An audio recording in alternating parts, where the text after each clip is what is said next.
So I just wondered, to start off with, do you feel more musician or writer these days, given you have gigs and also a lot of chats like this? I'm not a writer. That was hard work. Was it? Yeah, because I didn't know what the fuck I was doing. So I think, no, God, much more musician. And actually more so now, because I think now with this band we're just playing, because we're all getting old and we might die soon, so we just feel like I just have to keep playing, otherwise that's it. You know, we would rehearse and we'd be like so excited to be playing like a room this size. We're like, oh, we've got this gig in Brixton and we're first on out of 4 bands or something. But that was enough, you know. Got paid 20 quid or something, and it felt like just being part of something. So I don't, you know, I think all that kind of, you know, we're going to be playing Wembley Stadium kind of stuff, I think that came a bit later. Like, the time that we were starting a band, that was like a deeply uncool thing to say, you know. Really? Well, yeah, because if bands got big and or went to a label, they sold out, you know. Right. And yeah. it was sort of quite anti-star. So that, once you go into the 90s and you've got that kind of, you know, let's face it, Oasis mentality, you know, fair play to them, but do you know what I mean? That back in the 80s, that would have, everyone would have just like gone, well, that makes you a prick, you know, like, do you know what I mean? So the smallness was cool, kind of keeping Well, it it was at that kind of counterculture. DIY There was a lot of level, suspicion yeah. about the mainstream. You know, most of the people I know didn't even fucking watch Live Aid. Everyone goes, oh my God, where were you when Live Aid was on? Somewhere else, you know, and not in front of a telly. Yeah. When you say, like, you saw My Bloody Valentine, small venues, blah, blah, blah, there's a point in the 90s where it all starts to shift and money starts to come in. And a lot of that money is actually from America. So when we signed to 4AD, you had to get the Cocktail Twins records on import in America, right? Around the time that we went to America, same happened with Ride, I think, and Creation. They both got licensed by Warner Brothers and Reprise, and they got a fucking shitload of money, which meant that those bands could then tour America.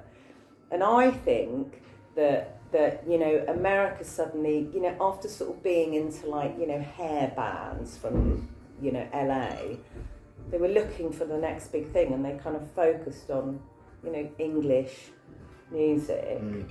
And so a lot of those bands suddenly started to do, you know, well, or Irish as well, U2 and blah, blah, blah, do you know what I mean? So the focus shifted, so that actually there was quite a lot of money being flooded in, and that's when all those bands started to get much bigger and play much bigger places, and then you end up eventually with kind of Nirvana, and it's a real explosion. And then it just becomes the mainstream. What was, you know, alternative in America, you know, and I think that's why there's no fucking money now, because it became the mainstream. It wasn't being fed from the grassroots anymore. Okay. So Pearl Jam had literally only so when they were booked to do Lollapalooza, which would have been like, I don't know, the autumn before the summer it happened, you know, that's why they were second on the bill. We were on first, and then it was Pearl Jam, and in the interim 6 months is when they became like fucking massive globally. But fair play to them, they still insisted on going on second. Great for us, right? Because people are coming in to see them, clearly. Not so great for the Mary Chain, who went on after them. It was quite hard. But to be fair, they were going to have a miserable time anyway. So, yeah. Well, you know, there's a dourness, let's just say. Bless them. I'm very fond of them, but you know what I mean. And I think what was really great about that Lollapalooza was that it was actually quite anarchic. So I know what you mean about the ego. I mean, fuck me, yeah, the Chili Peppers had definitely egos. But Ministry were like fucking all over the place. I mean, I think Al just decided he wanted to bring as many people on that tour as possible. So there was about 20 people in their entourage, you know, 16 of whom were probably on stage. And even then he picked up a load of fucking dancers on the way, so that was even more people. I mean, I think there was like 5 people playing guitar or something. It was insane. Again, this was a thing about getting, you know, dragging independent music into the mainstream, was that there's no way you would have asked like Belinda from the fucking Valentines or the Throwing Muses or whatever in the early 90s to, you know, do a photo session in their bra or something. It would have been ridiculous, okay? And you know, you could still have that. You could still have Transvision Vamp being very sexy and blah blah blah, and go for it. You know, if that's your thing.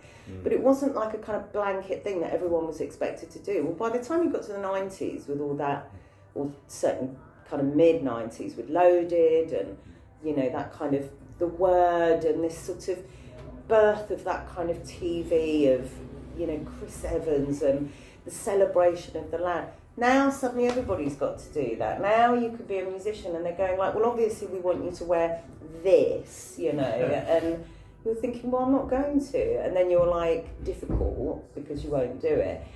But it's not, to me, it was like, no one asked me to do this before. No one's asking fucking Liz from the Cocktoes to do this. And it just takes something to shift for that to just be back again. And I would argue it's the same now. You know, Okay, I think people like to sit there and go, oh no, we live in different times. And I think, really? Because I think I see plenty of fucking, never mind the porn that fucking goes on, that seems to be totally acceptable. Do you know what I mean? I would question how many women and young girls going into any kind of modelling now aren't subjected to that kind of pressure. So I just think it, you know, it goes in a different guise. Are you talking within the music industry here, or the world at large, or both? Just the world at large, because I think that's the point. It encroaches. You know, I think that you can, you know, the thing about grassroots is there's no money, but you have control, right? So if you want to go and play a gig in a place like this, you can do it in your fucking pants, or you can do it in a fur coat. It's up to you. Do you know what I mean? I was going to make you do something you don't want to do, but once you go into the mainstream, once they're interested, you will be, you know, then they'll start selecting who they want to promote, and then they'll set an agenda for what you have to do in order to get that. And that's the way the world works, you know.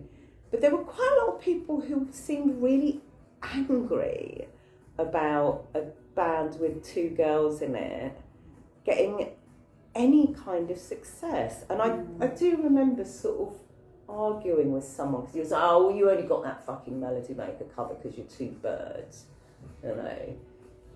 And I was like, really? Do you mean people in other bands saying? Yeah, you know, there was a bit, I mean, you know, bands can be a bit, you know, sharp-elbowed with each other. But I remember someone saying that to me, and I thought, well, that's interesting, because when we didn't get on the cover, you said we didn't get on the cover because we're shit.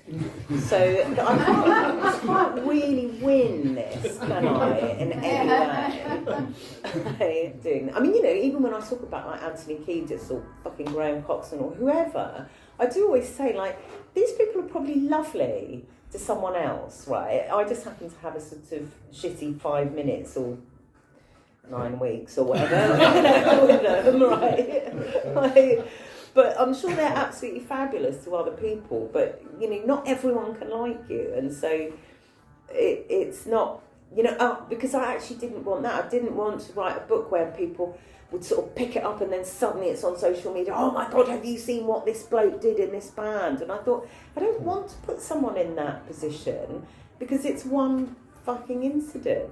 I don't like seeing people crucified unless they've done something genuinely terrible, you know.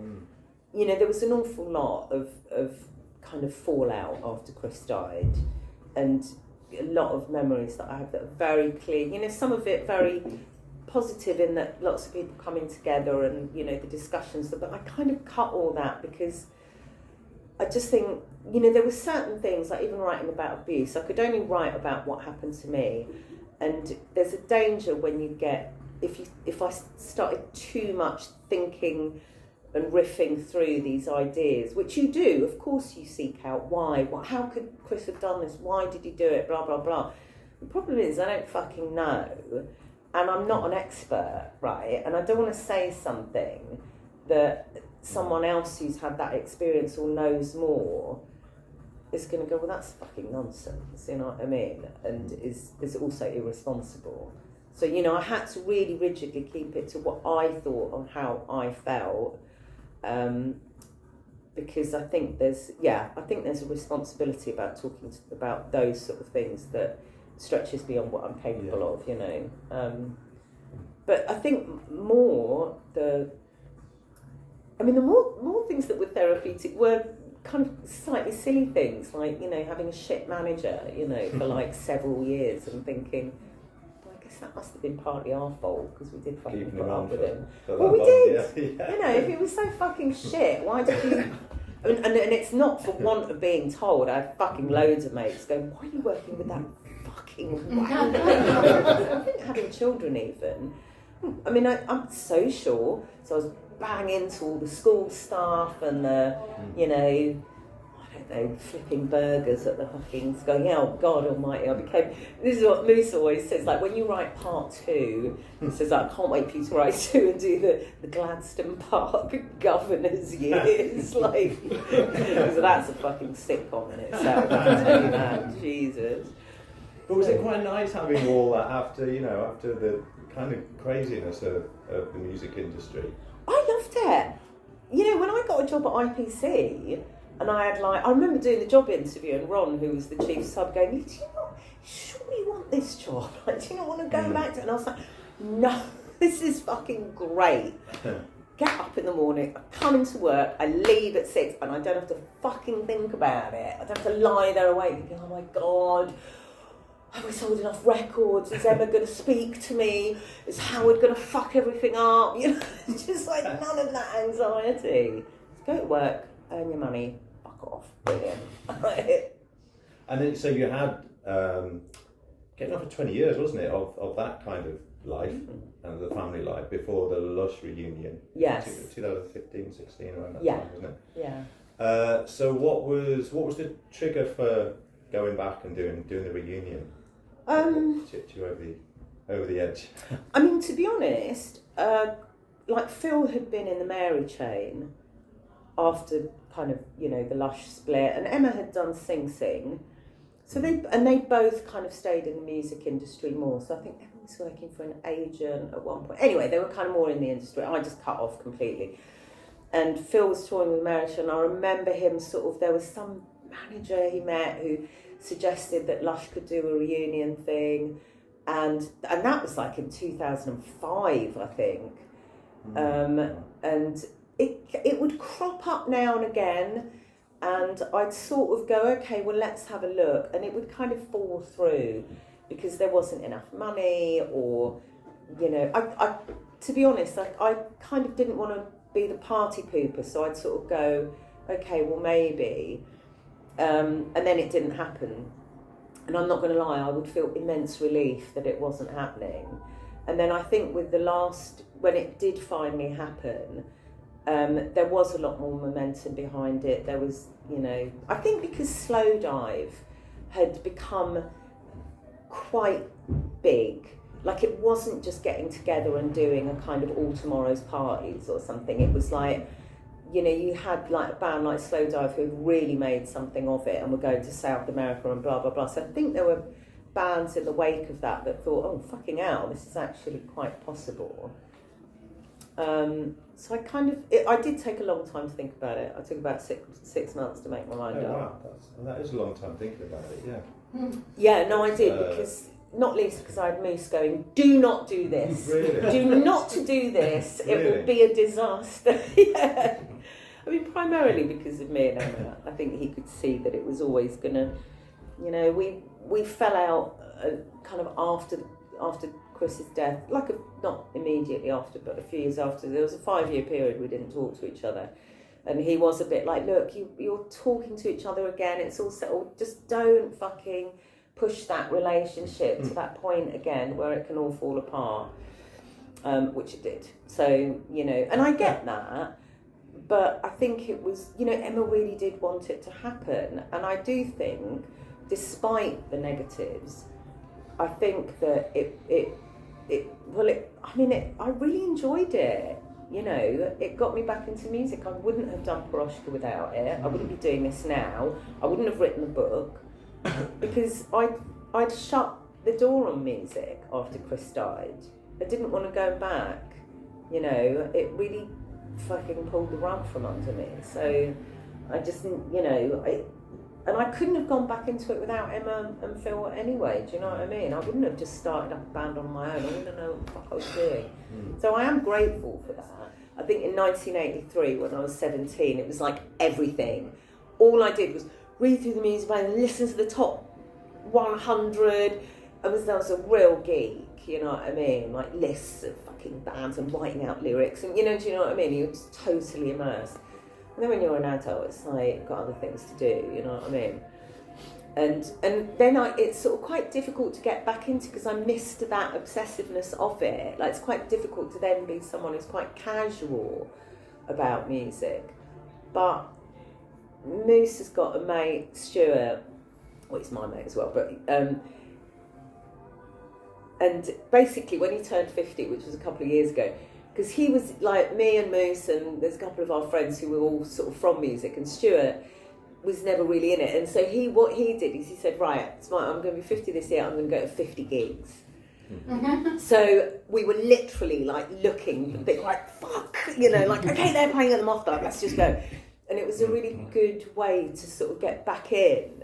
I mean, now to me, you know, Oasis are like, it would be like me in the 80s going, oh, I don't know, Nick Cayman is playing at Wembley. No, what I'm saying is, you know, fair play, like, there's an audience that wants to go to a stadium gig because it's like, you know... It's a stadium gig, isn't it? It's not... It's absolutely, and I think, I don't care, you know, go for it. It's completely not on my radar, and it wasn't then. My slight disappointment is I do see people who I think should know better, personally, who... They seem obsessed with that. You know, everything is... I don't know if it's the influence of social media that you have to take a photo of yourself with, you know, 500,000 other people before the music has any fucking validity. But that seems to be the thing. It's like, it's events, right? Yeah. It's not really about music, right? I went to Glastonbury because I did a book talk. I mean, they pay fucking nothing, let me just tell you. You do get free tickets, and my son really wanted to go. But anyway, I went along, and I'm there, and the number of people I knew who were like, oh, you know, we were like 8 hours in the field, you know, getting our spot to watch Elton John, and I'm like, why would you possibly want to do that? And also loads of people who are like, you know, loads of people I met, oh, I've been to Glastonbury, I come every year, right? And I'd be like, all right, so what other gigs do you go to? Right? And to me, that is someone who, hey, you like events, fill your boots. You don't like music. You're not interested in music. If you were, you would go and see something in a different context. And I just think, you know, 90% of look, there'll be a load of people who saw Oasis back in the day and they want to take their, you know, 18-year-old kid or whatever, and it's their youth, and you know, they want to celebrate that.